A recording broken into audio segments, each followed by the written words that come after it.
Shalom. First and foremost, we'd like to give all praise, honor, and glory unto Yahweh, Bahashem, Yahweh Shai, Bahashem, Rakakadash.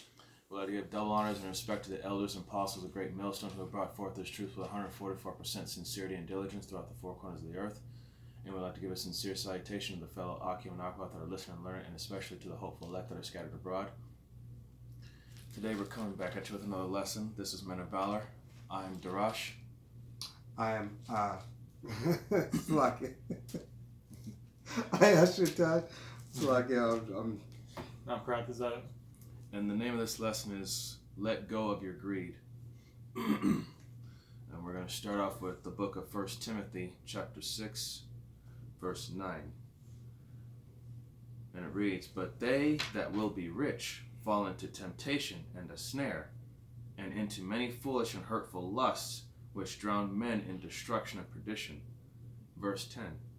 For the love of money is the root of all evil, which while some coveted after, they have erred from the faith and pierced themselves through with many sorrows. What that's saying is that, like it just says right there, money is the root of all evil. Even though it's just a piece of paper, but it's the currency that this modern wicked system that we rely on to survive, but some people let it go to their head too far and it gets them into trouble. More and more and more, they want more. It's greed. There's no such thing as enough. They just won't keep wanting more. God. All right. You got Proverbs? God. This will be the book of Proverbs, chapter 15, in verse 27, and it reads, He that is greedy of gain troubleth his own house, but he that haveth gifts shall live. So that troubleth his own house being by he or she is being selfish and not caring or sharing for others. They're only looking after themselves while the others suffer and they're getting it all. Kind of only focus on that bag. Yep. Getting that money and not even looking at his money as a defense for what they really need to do. They just look for it for vanity and vainglory. That's the next thing they can buy. God. This is the book of Matthew, chapter 6, verse 24. And it reads, No man can serve two masters, for either he will hate the one and love the other, or else he will hold to the one and despise the other. Ye cannot serve Yahweh and Mammon. Simple as this, either or. There's no in between.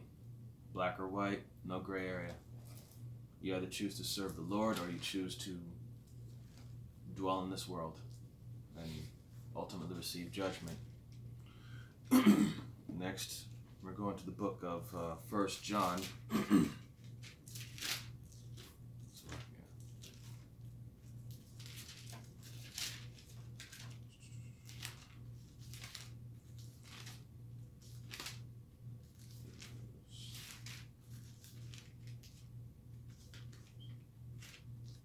Salakia.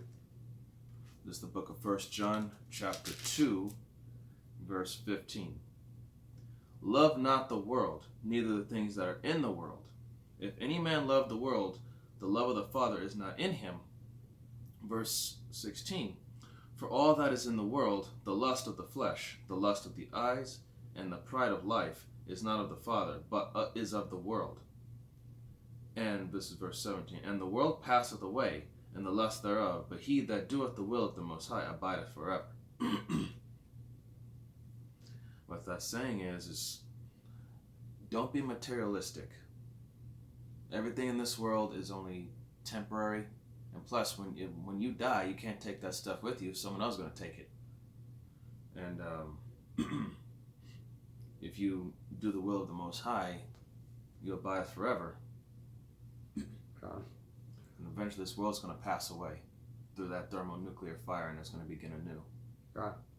This is the book of Hebrews chapter 13 and verse 5, and it reads, Let your conversation be without covetousness,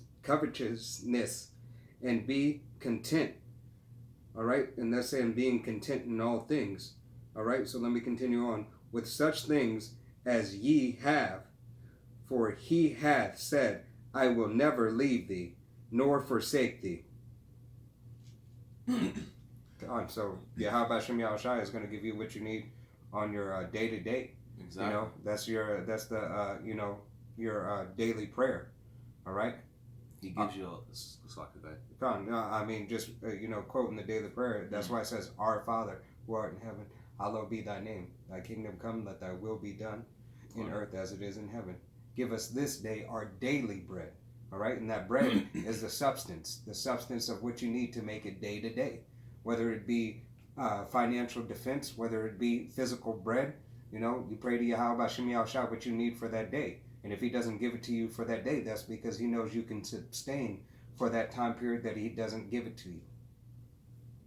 He gives you all that you need to make it, and you should be grateful for it. This is the book of Matthew, chapter 6, verse 33.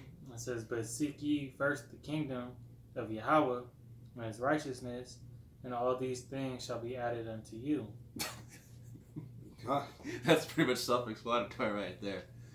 Focus on the Lord and do his work through his will. He'll be pleased and he'll give you what you need to make it. That's it, just as we were just explained earlier.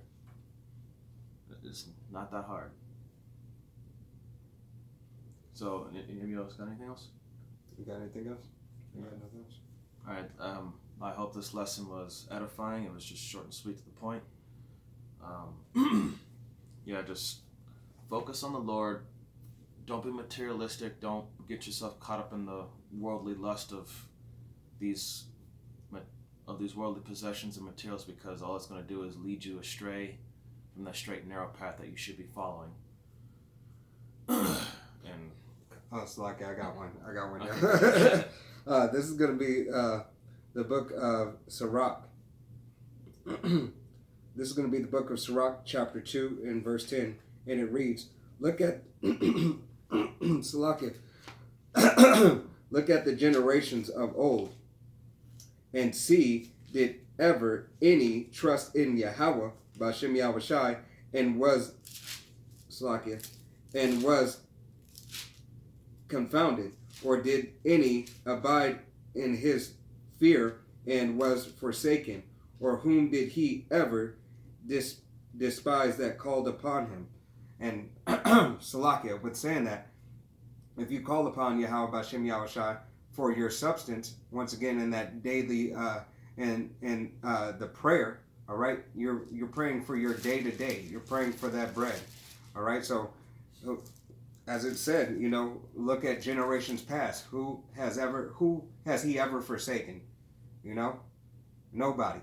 All right. If you came in the right spirit of Yahweh B'Shem Yahushai, doing his will and coming with sincerity, humbleness, and meekness.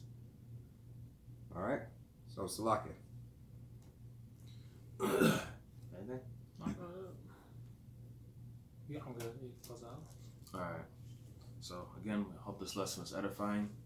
So to close out, we'll give all honor, glory, and praise unto Yahweh B'Hashem, Yahweh Shai, B'Hashem Rakakadash.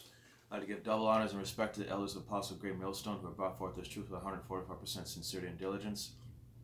We would also like to give a sincere salutation to the fellow Akim and Akwath that are listening and learning, and especially to the hopeful elect that are scattered abroad out there. Kwam Yasharallah wa Abba Babal. Shalom. See you on the next lesson. Ball. Abba Babal.